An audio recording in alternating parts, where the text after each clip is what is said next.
Bueno, ya estamos de vuelta. Pues esta misma mañana hemos conocido la sentencia al expresidente de Baleares, a Jaume Matas, 6 años de cárcel por una de las piezas que componen, de las 26, una de las piezas que componen el caso, o sea que es realmente una primera condena. Caetano, ¿cuál es tu valoración? ¿Qué te parece la sentencia? Bueno, a min, o primeiro que me devolve a tranquilidade sobre o funcionamento do noso sistema judicial, logo da inquietude que a mí me provocou a sentenza do señor Camps. Eso por un lado. Por outro lado, preocúpame, está ben que funciona o noso sistema judicial, pero preocúpame que teñamos unha sociedade na que se producen tantas fugas de corrupcións e corruptelas. Falábamos hai unha semana, me parece, do señor Dorribo, do que reflectía de como é do espello que era da sociedade, non? E de que non quedaba títere con cabeza, nin ninguén se ensalpicar con ese tipo de actuacións fraudulentas. O caso do señor Matas, eu creo que multiplica por 1000, ti mesma acabas de falar das 26 pezas separadas, e dame a impresión de que esta primeira condena do señor Matas é iso, a primeira, quedanlle por diante algúns anos de cárcere. A min pareceme exemplar que iso sexa así, é unha boa mensaxe para a sociedade, pero, por Deus... Recurrirá a sentencia, sí, ya lo sabemos. E terá que recurrir algunhas máis, dame a impresión. María.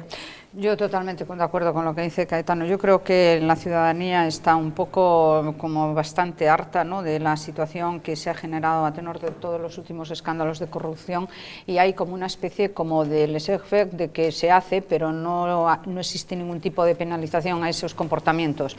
Sin duda es una condena que supongo que jurídicamente está, vamos, más que probada y demostrada, y creo que con respecto a su trascendencia a la opinión pública es muy positiva, ¿no?, evidentemente. Xosé? Eu creo que calquera sociedade ten que empezar a creer nela cando empeza a descubrir todos os problemas que xurden e como se van solucionando. O problema da corrupción é un problema grave, un problema que existiu toda a vida, vai co ser humano, pero claro, hai que ver as dimensións. En este caso falamos de a primeira das sentencias, de unha cousa que parece moito máis grande, e é bo que empezamos a entender que as cousas cando se fan mal teñen consecuencias, non vale calquer tipo de excusa. Ana. Yo creo que hay que respetar las decisiones judiciales y hay que respetar tanto la que condena a Matas como la que absuelve a Camps, como la actuación de la jueza de Lugo que está investigando a Dorribo. Yo creo que no se puede inquietar uno en función de quién sea el procesado, ¿no? Yo creo que hay que concluir o mantener la esperanza de que la justicia en España funcione, y yo así lo creo. Pode ser respetar e inquietar, respeto absolutamente, pero inquiétame algunhas cousas. Pues yo creo que hay que al contrario, que se está viendo como, y el otro día hablábamos, una jueza de Lugo se atrevió en su día a imputar al todopoderoso, en aquel momento ministro de Fomento. Y lo que me sorprende es la actitud descarada con la que se ha pronunciado el PSOE diciendo los socialistas, dice la portavoz del PSOE en Andalucía, Susana Díez, los socialistas perseguimos la corrupción dentro y fuera de nuestras filas, porque nos asquea, nos repugna, nos avergüenza. Y yo digo, bueno, vamos a ver, el señor Matas ya no era afiliado del Partido Popular en este momento, y hay un señor imputado que se llama José Blanco, que ha publicado los periódicos, que dice, hice esa gestión con economía, creo que será positiva, con conversaciones donde reconoce que ha hecho gestiones en favor de algún empresario, y al Partido Socialista en ningún momento se le ocurrió ni pedir su dimisión cuando era ministro, ni pedir ahora su dimisión como diputado de Lugo. Por lo tanto, que el PSOE lo que debería es pedir o hacer votos para que todos los partidos se unan y hagan un frente común contra la corrupción, pero que no utilice como arma arrojadiza este tema cuando tiene hoy a Guerrero declarando por que el dinero de los seres de Andalucía se gastaba en cocaína y en fiestas. No cárcel, a Guerrero no cárcel. Bueno, pero quiero decir que tiene que tener cuidado el PSOE y no utilizar como arma arrojadiza, porque recordemos que hay 4 presidentes que han sido condenados y 2 de ellos son del PSOE. Uno de ellos, este señor Marco, condenado porque le gustaba un sillón de lujo que tenía en su despacho y se lo llevó para su casa. Pues con estos antecedentes yo creo que el PSOE debería Intentar no utilizar como arma arrojadiza este tema. Luego, si quieres, te dejo que hablemos del PSOE y de su campaña, que se está jugando mucho en Andalucía el próximo domingo. Pero bueno, cada comunidad tiene su cruz en materia de corrupción, ¿no? Y cada semana hablamos de uno. Por desgracia. Por desgracia, desgraciadamente. Bueno, pero en todo caso, este caso tiene lo bueno de que hay sentencia. La justicia funciona, a lo mejor un poco tarde, pero funciona. Y en Cádiz, tanto el rey don Juan Carlos como el propio presidente del gobierno, Mariano Rajoy, se han inspirado en la Constitución de Cádiz para hacer un llamamiento de unidad por parte del rey don Juan Carlos ante la crisis y, en el caso de Mariano Rajoy, para defender su política de reformas. Escuchemos lo que decían. En la labor de Cádiz, realizada en un difícil trance histórico, podemos encontrar la referencia y la inspiración necesaria para afrontar las serias dificultades por las que nuestro país atraviesa en la actualidad. Los constitucionalistas gaditanos nos enseñaron que en tiempos de crisis no hay que tener miedo a hacer reformas, sino que hay que tener la decisión y la valentía de hacerlas. Fue así como el espíritu reformista se alzó frente al inmovilismo y a la resignación en estas tierras andaluzas. Gracias a su decisión e iniciativa, la reforma trajo el cambio, y hoy como entonces, el cambio es la reforma. El cambio es la reforma. María, supongo que has seguido más o menos los actos de celebración de ayer. ¿Qué te parecen esas declaraciones? ¿Qué te parece que se inspiren en el movimiento constitucionalista? Yo creo que ha trascendido el acto en sí, que era un acto, en fin, institucional, un acto de celebración de la implantación de la PEPA, debido sobre todo al entorno electoral en el que está viviendo Andalucía, ¿no? Evidentemente ha sido pues un útil más, un arma arrojadiza para rápidamente decir que si el presidente del gobierno se refiere a cuestiones como valentía, iniciativa y cambio, son provocadoras. Vamos, es que esto ya raya lo absurdo, ¿no? Cada vez que se habla de algo, enseguida ya se le da rápidamente la connotación que se quiere dar en esos momentos absolutamente, sí, digamos, tendencioso y ¿no? Electoralista. O sea, me parece ridículo. Lo que sí, sin embargo, se ha hecho poco hincapié en algo que ha dicho a lo largo de su discurso, que ha sido una llamada, una apuesta común de todas las instituciones y de todos los partidos para, en fin, hacer frente a esta coyuntura tan compleja que vive España. Sin embargo, ahí no se hizo hincapié porque realmente es como si pasara desapercibido, porque no es tan interesante aunar esfuerzos, sino es más el hecho de que él haga reflexión, una reflexión además histórica, de que evidentemente en su día se hizo una Constitución gracias evidentemente a la valentía de determinados señores, como en estos momentos habría que hacer cambios y modificaciones, que es al fin y al cabo lo que está haciendo su partido, por otra parte, ¿no? Xosé? Eu sempre fui máis partidario dos cambios por evolución que por revolución, porque a revolución a veces acaba como Rosario de Aurora, e espero que os cambios que... Un reformista, vamos. Espero que os cambios que nos prometen agora teñan máis fortuna... A pesar de su juventud. Efectivamente. Pois decía que os cambios que nos prometen agora espero que sexan máis eficaces que a malograda PEPA, que efectivamente foi unha revolución, pero durou... Pero se hizo y se planteó, que eso fue lo importante. Se fixo, pero non funcionou. Pero se planteó. No, sí, pero tú imagínate no que no se hubiera planteado, aún estábamos en el antiguo régimen, si la cuestión es plantearlo. Dudo bastante que estuéramos no antiguo régimen, pero a mellor se facía de outra maneira, comprendes? Facer revolucións non é boa o mecanismo. Agora ben, chega un momento no que está ben acudir á historia cando estamos no momento e está ben beber nas fontes orixinais para melloralas, entendo, ou para evolucionar. Eso é unha boa noticia. Moi ben. Caetano. Sí, no, a min a alusión que fixo o presidente a PEPA, bueno, pareceme unha chiscadela, pareceme un feito pintoresco, sen máis, non? É dicir, asentar sobre a Constitución de 1812 as reformas que ele está implementando, bueno, hai que botarlle moita imaginación. Hai que pensar que o importante da PEPA, agora que falaba María, para min, e supoño que históricamente, é que trasladou en España a soberanía da monarquía ao pobo, devolvello ao pobo. Eso é importante, porque despois a PEPA tiña cousas como que declaraba a España eternamente católica. No creo que se esté arrogando ningún, perdona, no creo que Mariano se estuviera arrogando ningún papel, digamos, en el sentido de ser el instrumentador de los grandes cambios y las grandes modificaciones, sino el hecho del espíritu que impregnó la Constitución, el hecho de que ahora debería darse ese espíritu, ¿no? De aceptar y de modificar y de cambiar. O espíritu das reformas, primeiro, teno que implementar teno que impulsar un goberno e, sobre todo, teno que impulsar apoiado no fundamental, que é o povo, a decisión Hombre, e a algún vontade, apoyo tiene, ¿no? e a vontade popular. Digo yo, que alguna legitimidad tiene para decirlo, ¿no? Ten toda a legitimidade do mundo, pero quero decir, Digo yo. a min que me diga, no, eu apoio... No, vostede apóyese nos votos que ten, que son suficientes para tirar con esa reforma para diante. Suficientes, pero o razonable, xa non digo ideal, digo o razonable nas circunstancias que está vivindo España, que son as mesmas que está vivindo a maioría da Unión Europea, sería ir a un consenso co resto de forzas políticas. Por eso hice hincapié en que él sí hizo hincapié en ese terreno. me sorprende, de todas formas. maneras, esto sucede en Cádiz, ¿no? Es decir, sucede en el corazón de Andalucía, donde dentro de 5 días estamos en elecciones. Se juega mucho el Partido Socialista, pero también se juega mucho futuro y mucho aval en las medidas que tenga que tomar Rajoy, ¿no? De todas formas, quería hacer un comentario sobre lo que estáis diciendo de las declaraciones del presidente de gobierno, que sorprende que se acuse a Mariano Rajoy de electoralismo cuando el rey en su discurso lanzó prácticamente el mismo mensaje, diciendo que en los constituyentes de Cádiz tenemos que encontrar la inspiración necesaria para afrontar las serias dificultades por las que nuestro país atraviesa.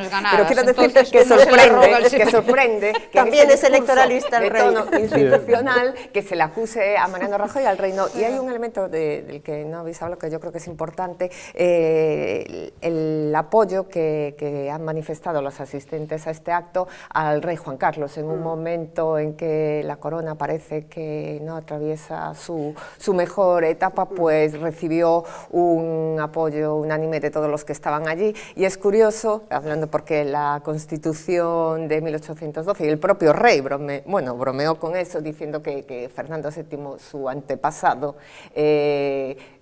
fue contra esa Constitución y él, en cambio, fue el artífice de que la transición y la posterior Constitución española nos trajesen al momento actual en el que nos encontramos. O apoio ao rei, perdón, é unha reedición do apoio institucional que xa recibiu na apertura do curso nas Cortes. E o apoio institucional aí o ten. A outra cousa é como vai a cousa a nivel popular, non? En eso a monarquía debería ter cuidado. Bueno, ¿qué les parece si una breve valoración? Porque estamos a 20, dentro de 4 días ya son las elecciones en Andalucía, en Asturias. Alberto Núñez Feijóo ha estado dándole su apoyo a la candidata asturiana del Partido Popular. Para desgusto de Cascos. ¿Cómo? Para desgusto de Para su amigo mucho Cascos. disgusto de Cascos, efectivamente. ¿Cómo veis la situación, Caetano? ¿Crees que en Asturias, cuál es tu previsión, si se puede, si te atreves a hacer alguna? Y en Andalucía, ¿cuál va a ser el coste de la corrupción? Caso ERE, el caso del chofer y de la cocaína, que esto parece ya un culebrón. En Asturias, eu guíome polo que din as enquisas, parece que pode gañar o Partido Socialista, pero se non se volveron absolutamente todos, debería gobernar a dereita, é dicir, debería, esta vez sí, haber un acordo entre o Foro Asturias do señor Cascos e o Partido Popular, que, por certo, lidera unha política que foi man dereita do señor Cascos durante moitos anos. Non deberían ter problema para entenderse, sempre que as enquisas non se trabuquen como adoitan facer. En Andalucía, a mí pareceme que, creo que por primeira vez tamén en moito tempo, ou por primeira vez, non en moito tempo, por primeira vez o señor Griñán recoñeceu que o caso do SERE lle vai pasar factura.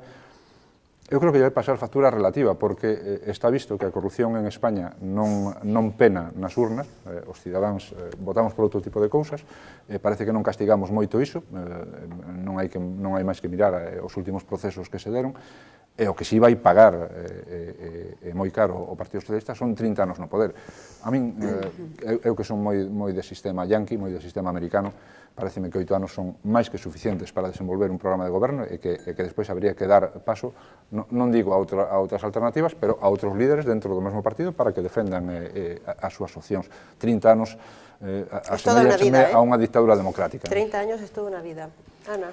Yo creo que en Andalucía, y todas las encuestas apuntan en esa línea, va a ganar el Partido Popular, Javier Arenas, y la práctica totalidad de ellas apuntan que con mayoría absoluta.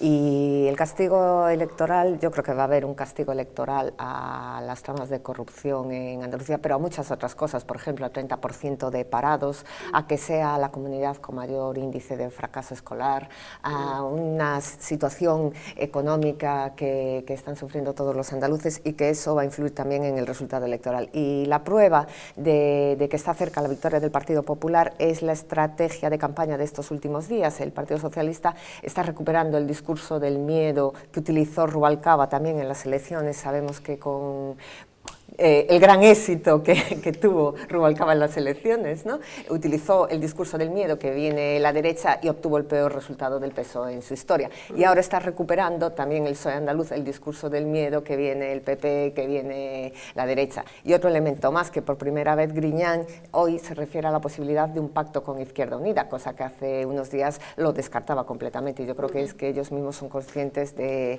que está buscando una alternativa, ¿no? Sí, y en cuanto a Asturias, parece que se va a reeditar una mayoría, digamos, de Partido Popular Foro Asturias, que en conjunto conseguirán más votos que el PSOE. Y el hecho de la personalidad de la candidata del Partido Popular, que es una persona más dialogante y más cercana a Cascos, pues quizá podría facilitar el entendimiento que en la pasada legislatura no fue posible.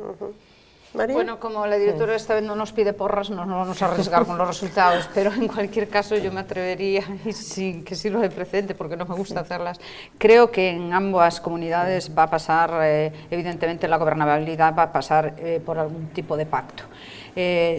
Yo supongo que, y a tenor además de las últimas encuestas, es verdad que hay una mayoría amplia. ¿En Andalucía también? En Andalucía, sí, creo que hay una mayoría amplia que evidentemente ganará el Partido Popular, pero quiero decir, conquistar ya el gobierno, quizás a lo mejor ahí le falta un último tirón que podría dárselo UPyD, supongo. En cualquier caso, me parece que lo que comentaba antes Caetano, que los 30 años, sí es verdad que como, digamos, punto de referencia de análisis produce rechazo en la mayoría de la población, pero sin embargo es un periodo muy largo para mantener y establecer una, digamos, una estructura clientelar que después es difícil de romper. En este caso, a lo mejor la única ruptura, por lo que decía Ana, podría venir dado por la propia situación económica de la comunidad, claro, que está en un momento muy delicado y entonces... Que se alimenta de esos 30 años. Exactamente, también. Y entonces ahí la gente sí que a lo mejor estaría dispuesta a romper con la inercia. Y con respecto a Asturias, yo creo que sí también pasará por un pacto, y lo que no sé, yo no me atrevo a decir aún entre quiénes. A mí no caso asturiano que máis me interesa é como un líder que consiga ganar unhas eleccións, que toma unha decisión asombrosa, que como é convocar outras eleccións en cabo de 7 meses, como iso vai no pagar nas urnas. Isto en Galicia sabemos de que estamos falando, a finais dos 80 pasou algo parecido, tamén hubo xente que intentou chegar ao poder dunha maneira determinada e cando chegou o momento de pelearse contra os cidadáns, as cousas son diferentes. E en Andalucía é curioso, porque o candidato do Partido Popular máis socialdemócrata dos últimos 30 anos é o que está agora. Todos os anteriores eran tremendamente liberais, tremendamente demócrata cristianos, e xustamente cando se aproxima máis ás tendencias socialistas é cando probablemente gana o candidato. É curioso, ese é tamén un elemento que me fai pensar. Bueno, no quisiera cerrar este programa, nos quedan muy poquitos minutos, pero sin hacer un comentario sobre el brutal, tremendo asesinato producido ayer en un colegio en Toulouse, un colegio judío en Toulouse, donde han muerto 4 personas, 3 de ellos niños, 2 de ellos niños y su padre, que han fallecido y que serán hoy repatriados a Israel y donde serán enterrados. Una pequeña valoración, porque me parece que no podemos quedarnos impasibles y silenciosos ante algo así, ¿no? Sí, bueno, a mí ocurre que básicamente que é un brote irracional de xenofobia. Hai que ter en conta todos os datos, parece que apuntan, aunque hai poucos de momento, non? Pero todos os datos parece que apuntan a que o autor desta matanza foi o mesmo que matou a 3 paracaidistas, 2 deles magrebís e outro latinoamericano. Bueno, pareceme un xenófobo absolutamente entolecido, e ocorre nun país que ten a maior comunidade xudea de toda Europa e que ten tamén millóns de inmigrantes magrebíes, é dicir, é unha especie de crisol de culturas e de religións que xestiona dunha maneira complicada. E en medio de unha campaña electoral, ¿no? No medio de unha campaña electoral ocorren estas cousas que nos deixan a todos co corazón xeado, pero bueno, hai que contextualizalas, non? Sí. Ana.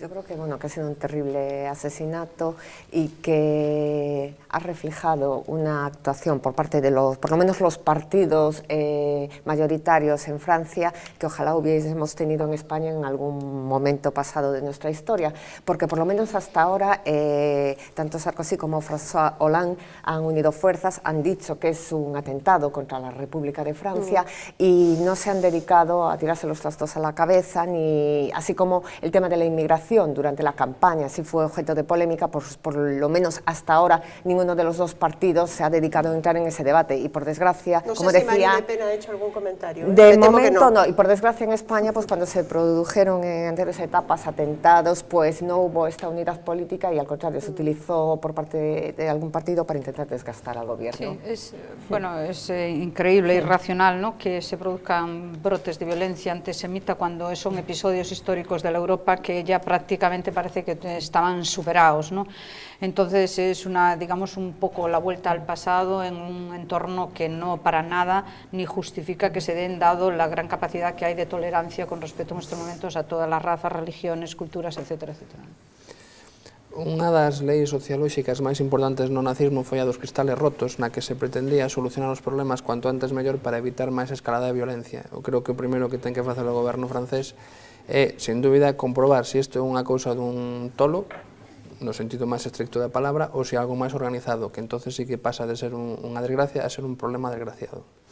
Bien, pues con esta triste noticia cerramos el programa de hoy. María, muchas gracias. Gracias. José, gracias. Caetano, Ana, espero verles pronto por aquí otra vez en este programa y yo les invito a ustedes a que me acompañen el próximo jueves a las 10:30 de la noche en el debate con los diputados de la Cámara Autonómica. Hasta entonces, pasen una feliz noche. Hasta luego.